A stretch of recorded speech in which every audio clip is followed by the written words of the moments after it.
Hello travelers, welcome back. We have gotten a ton of questions about our shipping from Panama to Colombia, and I wanted to give you guys a lot of answers today. So we recently shipped 2 Revel vans, ours and our friend Jorge's, from Panama to Colombia. Now you might ask, why wouldn't you just drive from Panama to Colombia? There's no ocean separating them. Well, there's this gap of land called the Darien Gap, and it is kind of a lawless zone, and they have never built 60 miles of the Pan American Highway through this area. So essentially, the Pan American Highway comes all the way from Alaska down to Argentina, but there's 100 kilometers or about 60 miles in the middle where there is no road. It's just jungle and swamps, and there's no way to get through there. Now, I say no way with a little asterisk beside it because there has been a few very extreme expeditions where they've gotten motorcycles and Jeeps through there. But these guys are taking months to go 60 miles, and it's not very common practice. It involves floating vehicles through on multiple canoes, on river crossings, and cutting your own bridges through with logs, and it is far from a road and far from a standard route. So we're going to have to ship our vehicle this 100 kilometers or 60 miles across the Darien Gap. There's 3 ways to do it. The first way is what most people think of when you're shipping a vehicle, is maybe put your vehicle in a container. A container is a big steel box that can hold lots of weight. It's perfect to drive a vehicle into. You strap it down, and then that container is lifted onto a container ship. It's stacked up with thousands of other containers, and off it goes across the ocean. The second way you can do this that people might not be as familiar with is what we call Flatrack. Flatrack is just like a container, except you imagine the container with the roof and the walls removed. It is just a big metal platform. And this platform is designed to mesh onto the top of the other containers. So your vehicle is driven onto this platform, it's strapped down, and it is loaded on the very top of the ship. Now, a nice thing with Flatrack and container, if your vehicle fits in it, is that sometimes you can put 2 or more vehicles in a container, depending on their length. That will allow you to share the cost and potentially make it the cheapest way to travel around the world. Then the third way, now this is the way that we have the most experience with, is called RORO. RORO stands for roll on, roll off. That means your vehicle is driven onto a giant ship, similar in size to a container ship, but this ship is completely enclosed. Imagine a big parking garage with multiple levels. Your vehicle is then driven on, it's parked in its own little parking spot, and it's strapped down, and it is secure from all the elements, and it rides along with all of its other car friends across the ocean. Now, each of these methods has its own pros and cons depending on what you're trying to do and what type of vehicle you're trying to ship. Okay, now container is great. Container has traditionally been a little more expensive than going RORO, but you can drive your vehicle in, the doors are closed, and your vehicle is a little more secured from theft.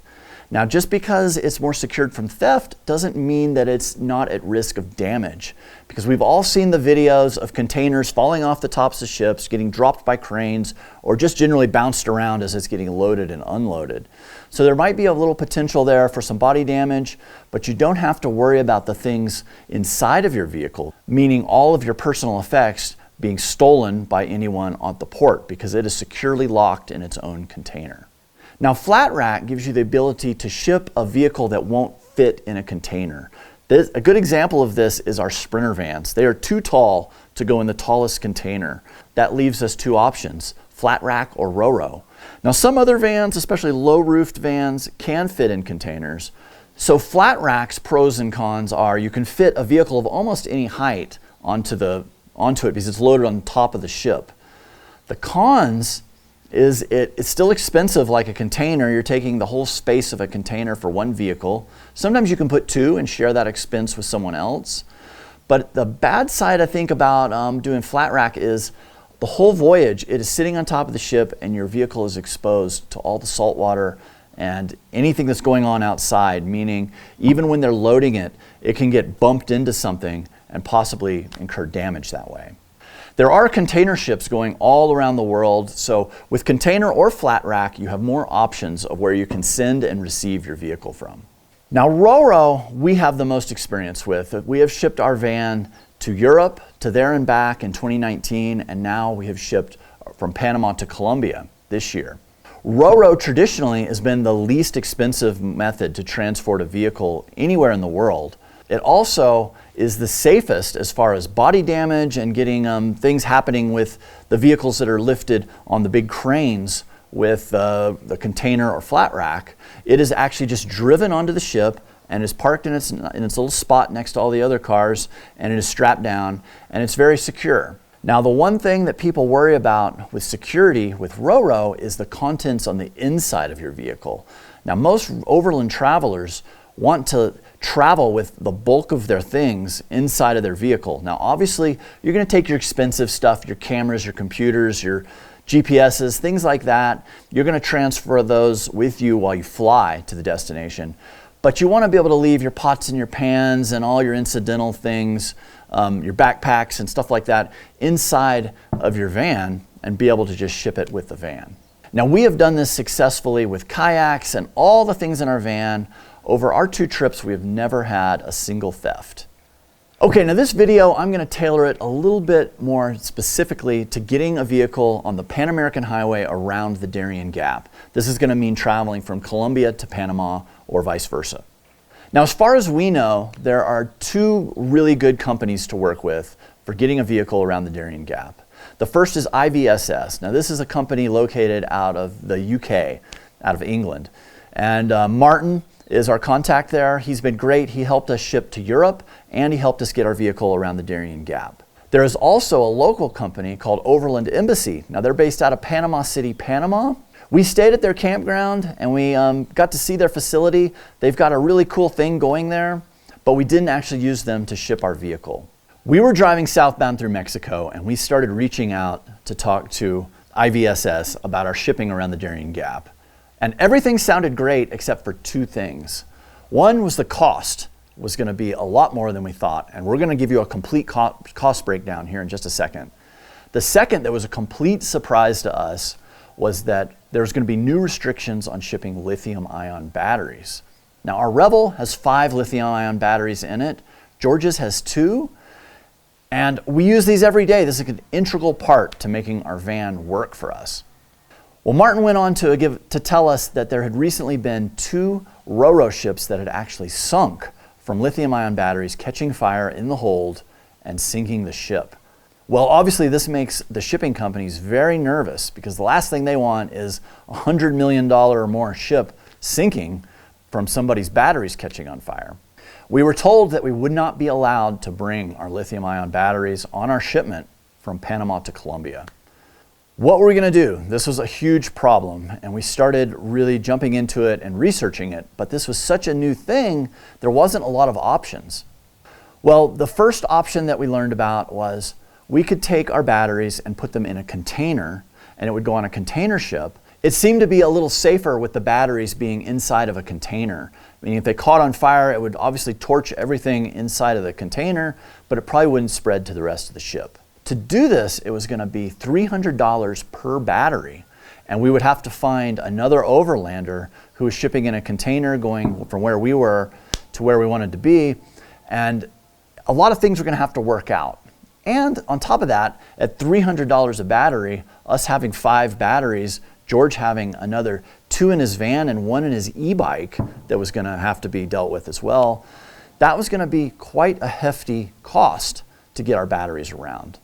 So that led me to start thinking a little more creatively. How else can we get batteries around the Darien Gap? Now, it seems like it'd be easy, right? They're relatively small, they're kind of heavy, but you know, you can put them in a bag, you can just carry them, they're easy to transport. And then I remembered that the motorcycle guys will commonly ship whole motorcycles on the decks of sailboats, and they'll sail them around the Darien Gap, and they'll have an amazing trip in the process. And that's one way they get their whole bikes around. And I was like, why couldn't we put our lithium-ion batteries in a sailboat and sail them around? Well, we started looking into it, and we found some charter companies that run this route all the time. There's a company called Blue Sailing, bluesailing.net, I believe, and they have multiple sailboats, and they're always going back and forth, and we reached out to them.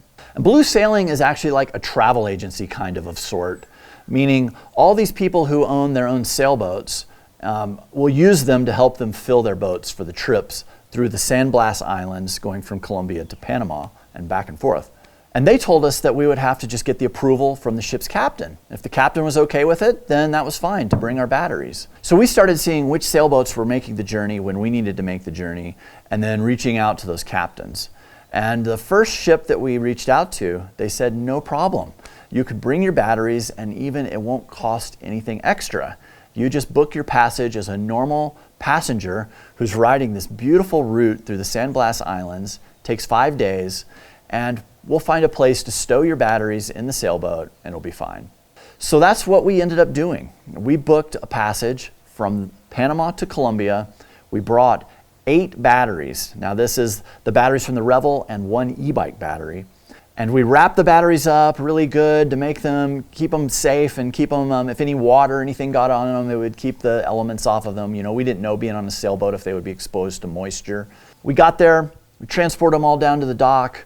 They loaded them onto the boat and they rode in the kitchen, in a really nice dry area. They were stuffed under some couches and they were fine. They went that way.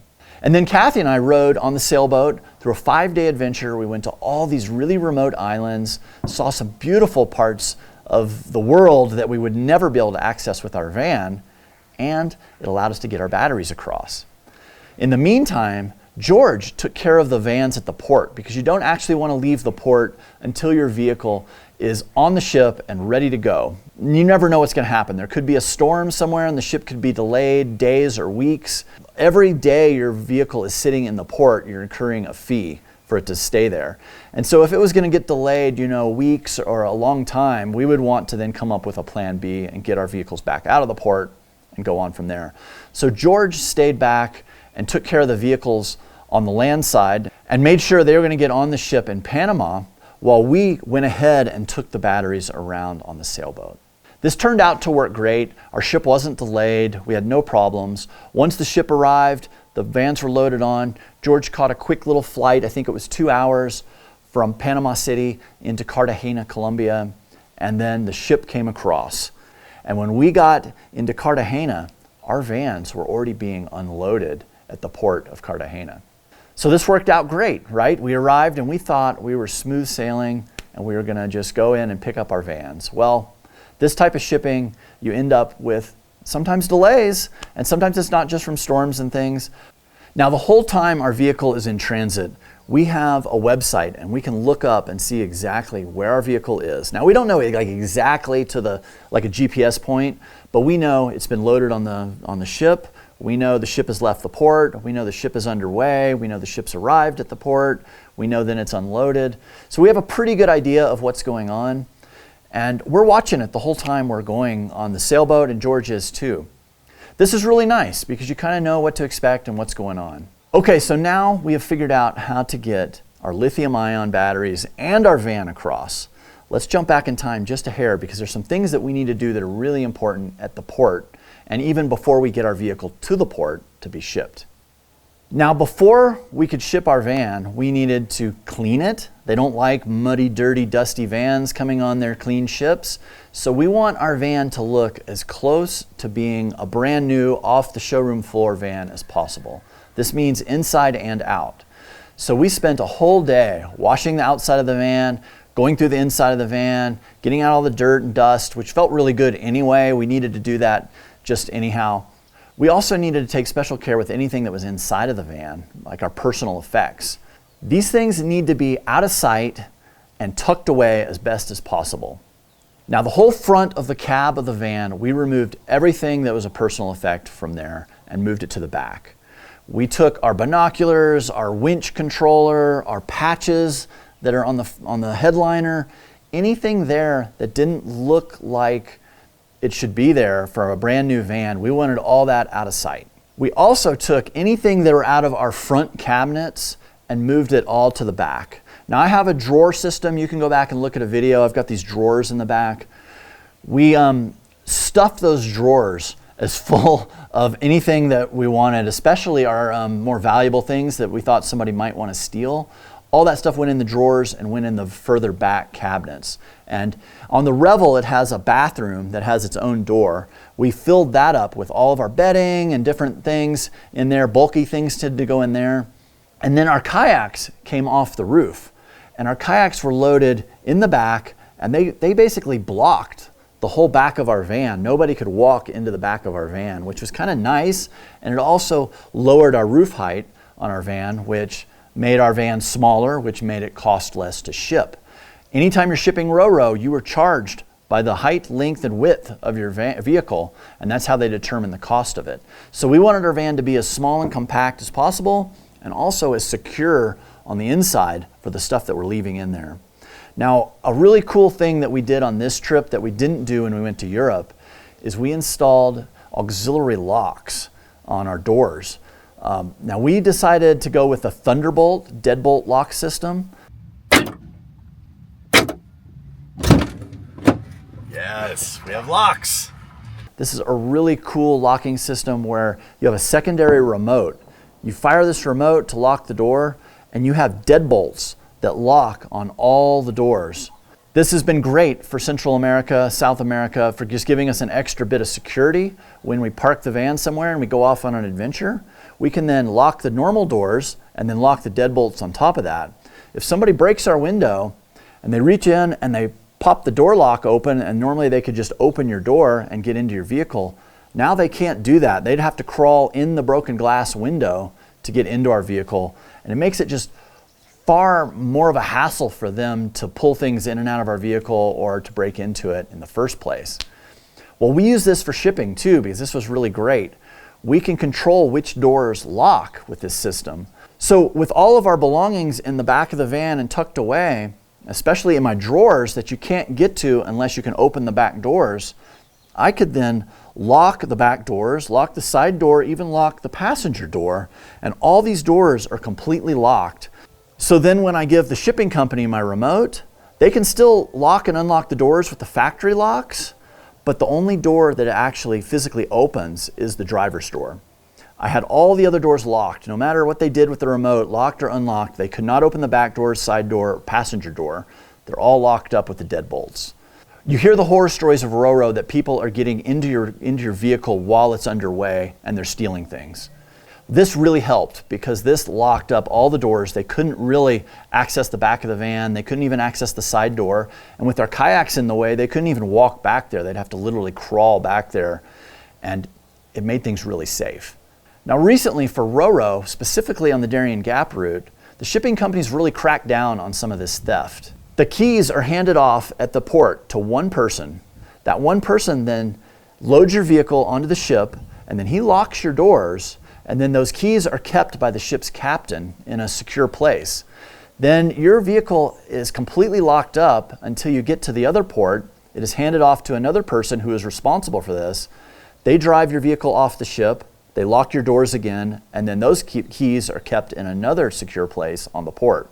This is a little more hassle for them, but it has dramatically increased the security on the ships. And Martin said that he hasn't had any reports of thefts on the Darien Gap route in over 2 years. So this is great. This takes out one of the fears people have of shipping RORO, and this is exactly what we experienced. I actually went as far as leaving a few things laying around that I wanted to see if someone would take them. They were totally there when we got to the other side. All right, so we've secured our van now. We've got our belongings that are going to ride along on the shipment where they need to be. They're secured with the Thunderbolt locks. There's a few other things we need to do before we're ready to drive to the port. One is we need to obviously dump our toilet. We need to dump our fresh water tanks. We want our vehicle to be as light as possible. When you drop your vehicle off at the port, it can't have more than 1/8 of a tank of fuel in it. This is a requirement for the shipping companies. And so it's a little bit of a game to make sure you have enough fuel to get you to the port and to get out of the next port, but you don't want to have too much and have a problem when you're shipping. Now we have an auxiliary fuel tank. We burned all the fuel out of that, and we rolled in with almost right on 1/8 of a tank, and it was fine. If you have propane, which we don't on our vans, but if you have propane on board, you can't bring that. If you have a tank, you need to actually have it completely drained. They're going to check that the valve is open and nothing comes out of it. Same goes for any type of camping propane, like the little green canisters or your little backpacking fuel canisters. You can't have any of those on board. Everybody does this a little different, but in our case, we kept our MaxTracks on the roof. They were locked up. We ran an extra padlock through them, a cable lock. I took my shovel off the back of the van. I made sure my box, my Owl Vans box, is locked on the back. We kept our spare tire on the back. We removed our trasharoo spare tire bag. So there's certain things we did. Some of them we left where they go. Some of them we pulled off. I just thought things that were maybe a temptation, something somebody would want to steal, I just made it a little harder for them to get a hold of it.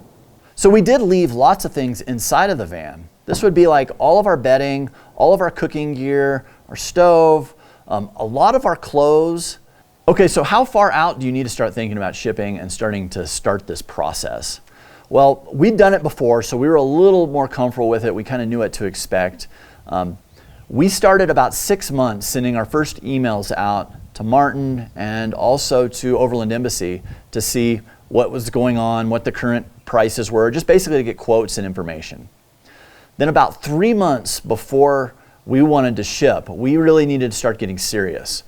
We then decided we were going to go with IVSS. We paid him a deposit, which I'm going to get into all the financial side of this here in a second. I'm going to give you a complete breakdown, so stick around for that. But we paid the deposit at about 3 months. Then we were in pretty constant communication with Martin as far as steps that we needed to do, when the boat was going to actually arrive at the port, because this is kind of a fluid thing. You know a date, but don't hold them exactly to that date because it is going to get shifted a week or two one way or the other. We knew we needed to be in Panama City at a certain date, but we knew we probably really wanted to be there about 2 weeks before in case that date got bumped up. Or worse, it got bumped back. So we got in that zone where we could be within striking distance of Panama City in a few days. And we were talking to Martin and we were getting updates. And usually, I think it was on a Tuesday, he would have an update for the next week. And so we were keen on that. And as we got closer, our date did change. It ended up shifting by about a week. And it was good because we were there, we were ready to go. And we were just kind of watching the ship on the website and talking to Martin. And we knew kind of exactly when we needed to be there. And it gave us a little extra time to explore Panama and do things. But if the ship had come in early, we would have needed that extra time to get the van prepared and get to the port on time to get the van loaded. All right, so we paid the first deposit about 3 months out. About 2 weeks before we shipped, we needed to pay the final total for the shipping. So we did that. That's really easy. It's done through bank transfer. It's not really, it sounds scary, but if you've never done it before, but it's really an easy process. Then we still need to do a few other things to have our van ready to go. So about 2 to 4 days before you ship, you have to take your van to a police station in Panama City, and a police officer is going to check your shipping documents and confirm that your vehicle VIN, your vehicle identification number of your vehicle, matches what is on the shipping paperwork. This is to eliminate stolen vehicles getting shipped out of the country. This was a pretty easy process. You have to get to the police station really early. They only do it in the mornings. You stand in line. There's a lot of other vehicles. But it took us like half a day. And then we got this certified, stamped letter that said that our vehicle had been inspected and that it was fine for it to leave the country. Then we also had to cancel our temporary import permit, which is what you get when you bring a vehicle into the country. You've got to actually import your vehicle in. Now, if you're a traveler like us, it's a temporary process, but you have to cancel that before you can take your vehicle out of the country. So we had to do that as well. Then the day before we had to drop the van off at the port, we stayed at a campground that was like 45 minutes away from the port. That was really nice because we were staged and ready. We had a time at 10 a.m. that we were supposed to be at the port and ready to meet our local shipping broker. Now, this is a guy who has boots on the ground. He's a local who does this day in and day out, and he helps us get our vans into the port and get checked in and be ready to go. This was especially nice because we don't speak great Spanish. The port is almost all Spanish, and our shipping broker, he spoke great English and Spanish, and he helped us through this process that would have been really challenging for us on our own. Once we drove into the port with him, he took us back to a secure area. There is another police inspection there. They then check the paperwork that we have from the police inspection, from our tip, and from our shipping documents and make sure that all this matches the VINs on our vehicles. Then another police officer came over with a drug sniffing dog, and he ran the dog through the inside and outside of our vehicle looking for any illegal drugs. The same police officer then put his dog away. He came back and he physically went through a lot of our cabinets. He had me pull my kayaks out. He had him open them up. He looked in there with a flashlight, and he made sure that we weren't transporting anything illegal. This was really, it sounds scary, but it was really a simple process. He was a friendly guy. He was very professional, and it took about 10-15 minutes, and then we were stamped off on the police side of things. So also at the port, they wanted to see the place where our lithium batteries lived. They knew these vehicles have an electrical system. They wanted to see the batteries. They wanted to see if they were lithium batteries. Now ours are, so we'd already removed them at that point. But if we had like AGM batteries and they were in there, they would probably want to see that those were AGMs and that they were not lithiums. We had to show the empty cavities where our batteries would have been. They wanted to see that. And when they were looking through our vehicle, they were looking for batteries, because I think people are hiding batteries in different places and trying to work around it that way. But be aware that if you hide your batteries and they catch you with them, we were told that they will cancel your shipment. You will not be allowed to ship with that shipping company. And it would be a bad thing. You would lose some deposits, and it would be a pretty bad slap on the hand for trying to do that. And even worse, if you did sneak your batteries onto the ship and there was a fire, God forbid, you would be liable for that whole ship. Hundreds of millions of dollars plus the cargo. We didn't want to mess with that, so that's why we went the sailboat route. From there, a shipping guy came over, took our paperwork. We gave him our key to our van, and all we gave him was the fob itself, because that's on the Mercedes vans. That's all you need to get in there. I kept my other remote, which controlled the deadbolt locks to all the other doors, so he only had access to the driver's door. And we left him with this guy, and we walked out of the port. Now, the 2 times that we've done this, it is kind of extremely nerve-wracking. You're giving the keys to your house to a complete stranger, and you're just walking away and leaving it in a strange place. It feels really weird and wrong, but it was all fine. Okay, so let's jump forward about, 6 days. We've taken the sailboat around. George has flown to Cartagena, Colombia. This is the port where our vehicles will arrive. So the vans arrived in Cartagena. They got offloaded. We had a few hurdles to jump through.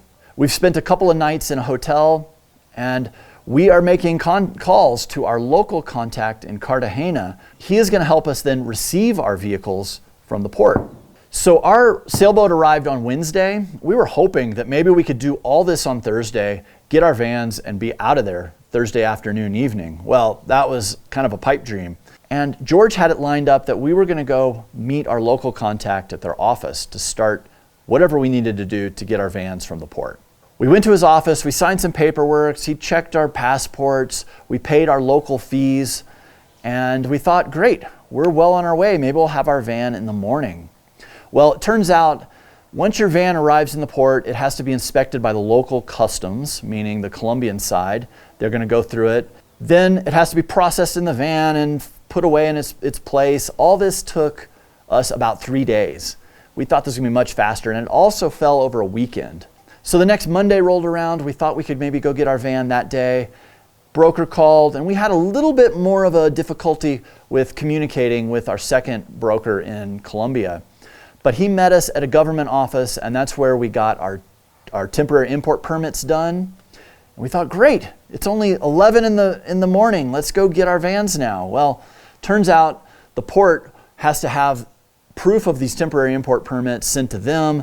Then they have to jump through whatever they do at the port, and then they'll come back and send us a message saying that it's ready to be picked up. Well, this took another day. So then the next day, as you'll see in our previous video, Southbound episode 43, you'll see us at the port picking up the vans. And by this point, we were pretty tired and ready to get our vans and go. We had been 12 days into this process since we dropped them off in Panama. One thing you got to know about the port in Colombia, to enter the port, you have to wear long sleeves and long pants, closed-toed shoes. You have to have a safety vest, like an orange reflective vest, and you have to wear a hard hat. Our local contact brought us a helmet and a vest. We met him and we proceeded into the port. Now, once we got to the port, there was a lot of Spanish being spoken. We weren't sure what was going on, but that's what our local contact did for us. We went from one security checkpoint where we went through a metal detector into a small building. He gave a woman some paperwork. There was some things being said. We sat and watched TV for a while. Then another person came back and they gave our broker a permit to drive his personal vehicle into the port.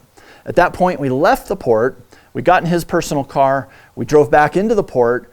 We went through another metal detector on foot. Then we had to walk to another building where he left us. He was not allowed to go any further.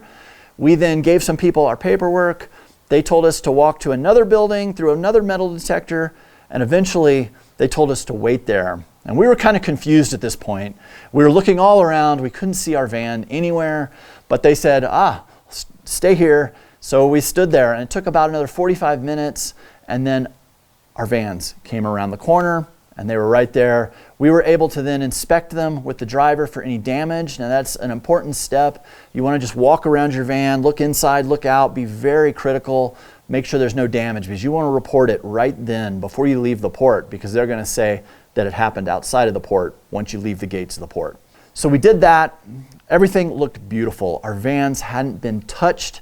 There was the little things that I put out thinking that somebody was maybe trying to steal them. They were still sitting in the exact same place. We felt wonderful.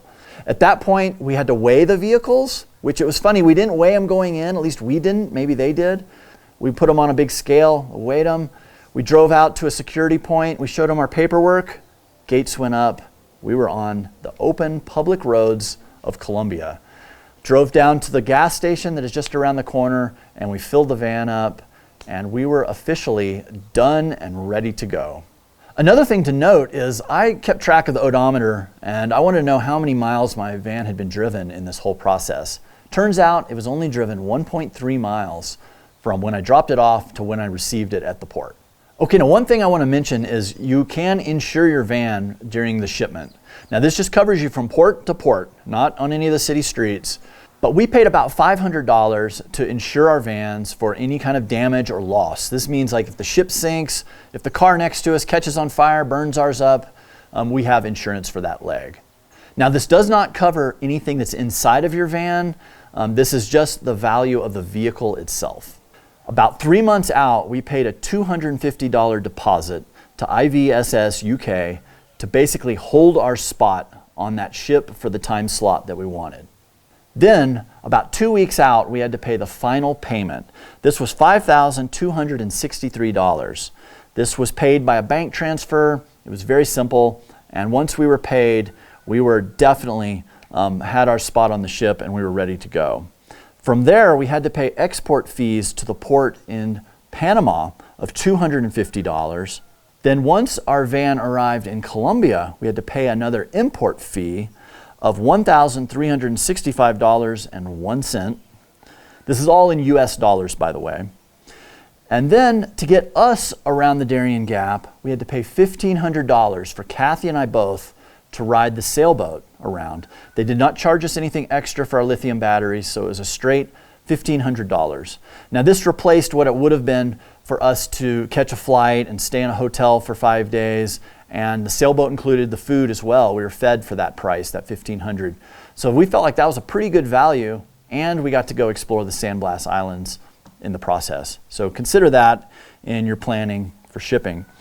Once we arrived in Colombia, we needed a place to stay for those nights when we were waiting to get our van out of the port. We stayed in a hostel. That was about another $300. On top of that, we needed our rental car to transport our batteries around, to get them to and from the port, and to allow us to run around and do all these meetings with different people and to get us to the port.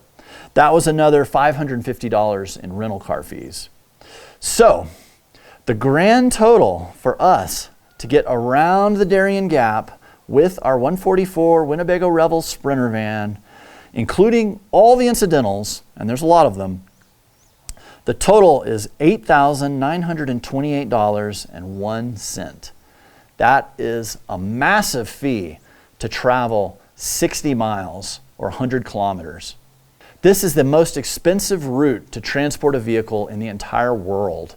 And it's kind of crazy that it's only a one-day trip on the RORO ship takes us, a flight is 2 hours, and if the roads actually connected, it would be about 60 miles roughly. So this is a massive cost, but this is kind of what you got to do to get your vehicle from Central America to South America. I wish there was another way around it. So we were shocked at how much this cost, but this is the trip of a lifetime. We really wanted to do this, and it's just a part of the expenses in doing this trip. Fortunately, a lot of these countries, fuel has been cheaper, campgrounds have been cheaper, food is significantly cheaper.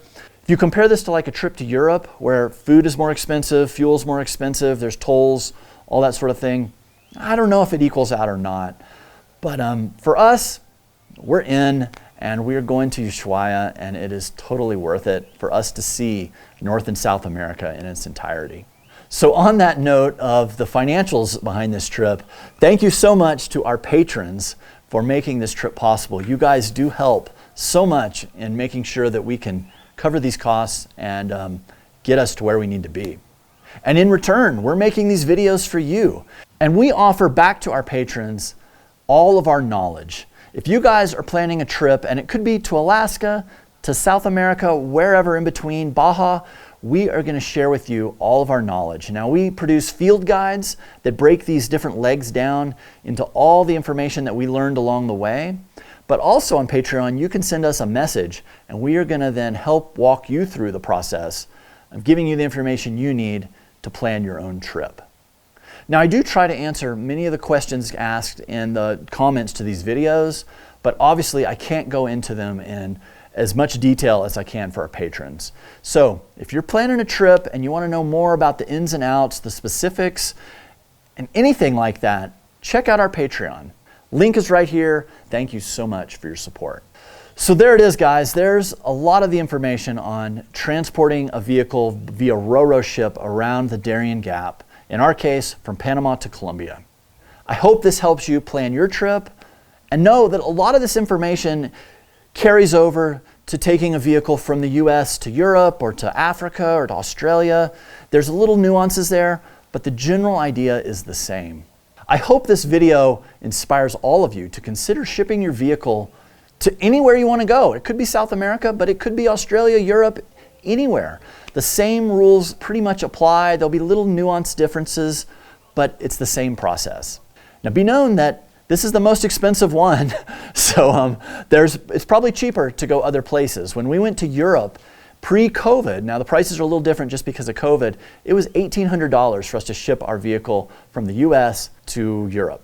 So consider this. This is the best way to go and see another continent, another country, another place. Having your own vehicle is wonderful. So we've got to do this all over again when we ship our vehicle from the bottom of South America back to the United States. It'll probably be less expensive. It's too soon for us to start getting quotes, but we'll keep you guys updated when we get to that process. So I guess that's it for now. If there's a question you guys have that I didn't hit on, please leave them down below in the comments, or even better, hit us up on Patreon. We are happy to help you guys do this. We want to inspire you guys and give you the ability to plan your own trip and go on your own amazing journey. But that's it. Our next video, we will be exploring Colombia, and we're going to take you guys along for the ride. And until then, we'll see you somewhere over the horizon. Take care, guys.